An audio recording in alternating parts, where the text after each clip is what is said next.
Hello, Shadow Wolf here, and today we are back with another video.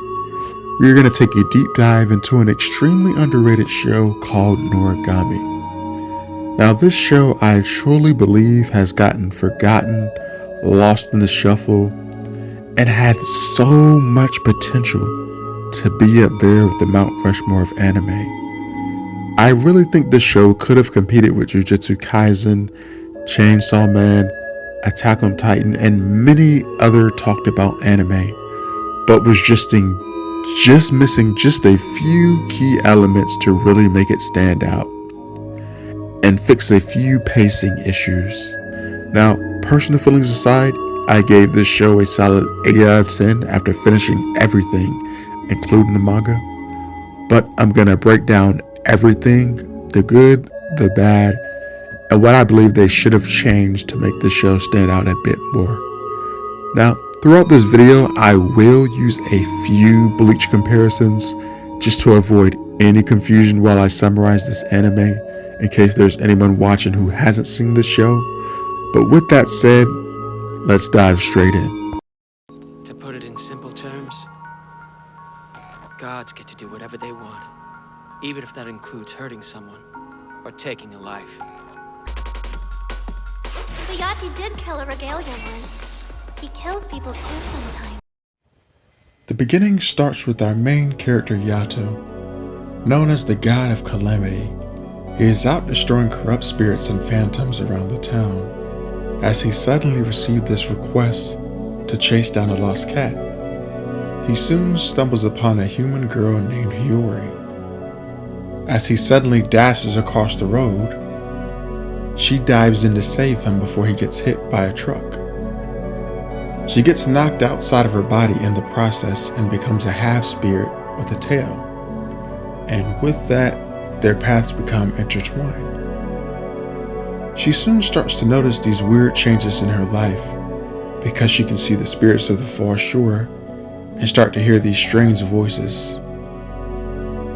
And she also slips in and outside of her body from time to time. Her real human body sleeps, while her phantom body with the tail slips out. Now they don't give us much detail on Yato, but the reason he is out doing these odd jobs and requests, like slaying phantoms or chasing lost cats, is because in Noragami, there are a bunch of gods in Noragami. Too many to name, like God of War, God of Fortune, God of Wealth, etc. But he is a low-tier god who isn't very widely known, and he also doesn't have a shrine. So because of that, he has to keep accepting these random requests so he can spread believers, or he will cease to exist entirely. You see, gods are born from a wish, and if the wishes stop coming, then he will soon fade away. So he does these tasks so he can spread believers, basically. Now, Yato lost his previous regalia in the first episode, since she decided to quit on him and asked him to release her. Now, to avoid any confusion, regalias are basically weapons to slay these monsters, but I'll get more into that in a second. Now, Hiyori's role in this story is basically it's a journey to get her body back. And she wants Yato to solve the issue to stop this strange phenomenon of her phasing in and out of her body. And also, while in the process, Yato is looking for a brand new regalia. Now, as these two are running away from a phantom that's chasing them down, Yato spots a soulless spirit just wandering around aimlessly before he chants the incantation to make it into a weapon. And he gives him the name Yukine. Now, one key detail that we notice is we get a quick glimpse of a flashback of this spirit before Yato starts crying. Now, I'm going to take a quick pause here to go over a few things. I feel like the author made a huge mistake here leaving out this crucial detail. But basically, spirits were once people that were alive, but now that they're dead, they're just kind of wandering around aimlessly. And regalias are weapons, And in order to make a weapon, they use these lost spirits. So when Yato converted the spirit into a weapon, he caught a glimpse of Yukine's past. But the problem here is that they didn't go into detail about Yukine's past at all. In fact, we don't get any details about Yukine at all until past season 2, season 3 into the manga, where they start breaking down these things. Now, I feel like my biggest problem here is that I love the mystery of Noragami, the characters, the design of how they look and everything. But I feel like mystery-wise, they often leave us out into the dark of some things, which kind of messes up the pacing a little bit, because in these next few episodes, we're going to start seeing some things happen to Yukine, and I feel like this flashback would have helped us understand Yukine a bit more. But to sum it up, Yukine suffered abuse, and he died by his father. And he went out by being locked in a dark fridge, and he died a miserable death. And he was only the age of 14 when he died. Now, I won't go into more detail than that, since I'm still summoning the rest of season 1. But this is a slight hint of why he is afraid of the dark. Another thing to note is that regalia are connected by mind, body, and soul. So whenever the regalia does something bad or feel a certain emotion, the gods can feel it. We start to see that with Yato throughout the episodes as he gets purple blight, or feel these random stinging sensations. Regalia used to be people when they were alive, after all, and people sin.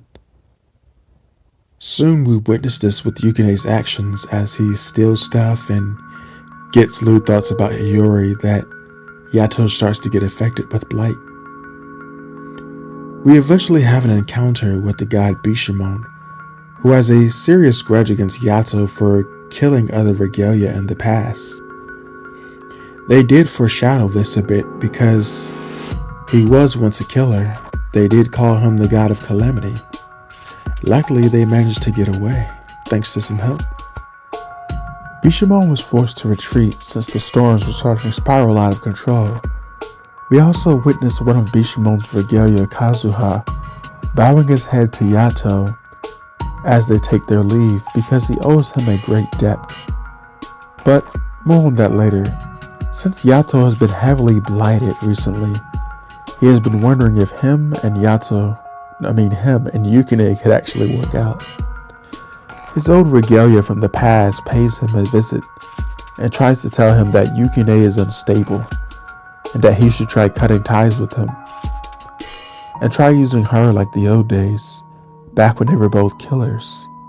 Now, fast forward to episode 8, Yato suddenly takes on this request to deal with these school bullies, and Yukine wanders around the school and starts to resonate with himself.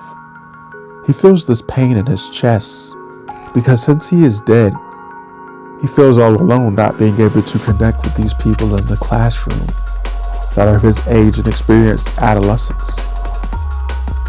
Now, after all of that, he suddenly snaps.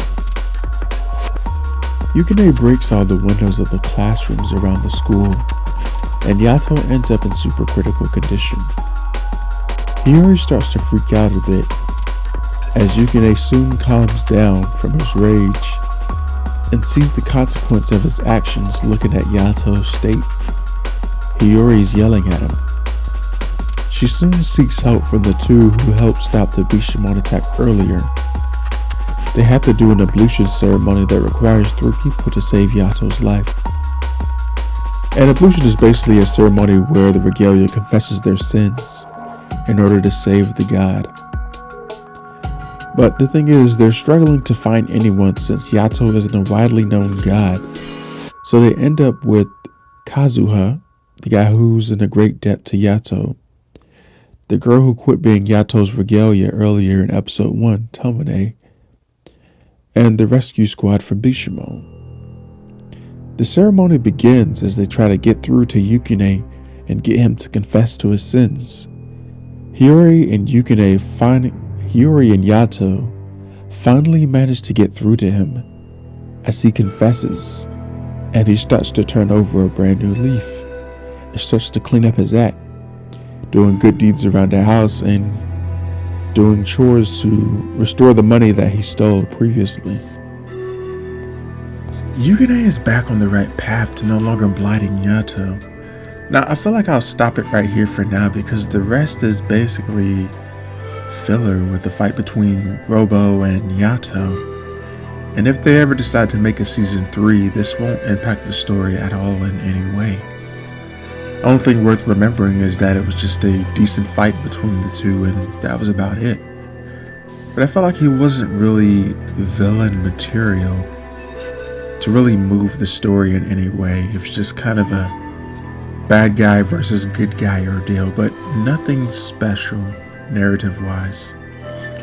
And I'll have a lot more to say about Season's 2 next antagonist to make up for all this anyhow. All in all, Season 1 was pretty good. Pretty decent. I'll give it about a 7.5. We have some elements of mystery between Yato and Bishamon. Yukine went from being a brat that was causing trouble to cleaning up his act and no longer blighting Yato. I feel like my main gripe so far with this first season is polishing Hiyori a bit more and giving her some powers to make her have a bigger impact on the show. Since Yato and Yukine have some sort of element of mystery to them that has you more curious about them with their past, with Yato, his killing from the past, and and Yukine with his trouble with his father and all of that stuff, that really makes them stand out. While Hiyori's life is more of a blank slate. Other than needing her body back, it's just her going to school with friends but not much element of mystery to her to really move the story impactfully. You know, if you take a look at Jujutsu Kaisen's main character and how his life started out ordinary before he got powers, and Ichigo from Bleach before he got powers, and we saw a big shift from their normal lifestyle to the main antagonist. But all in all, to wrap it up here, we'll just wait for our next review for Season 2. I'm Shadow Wolf here, and I'm signing out.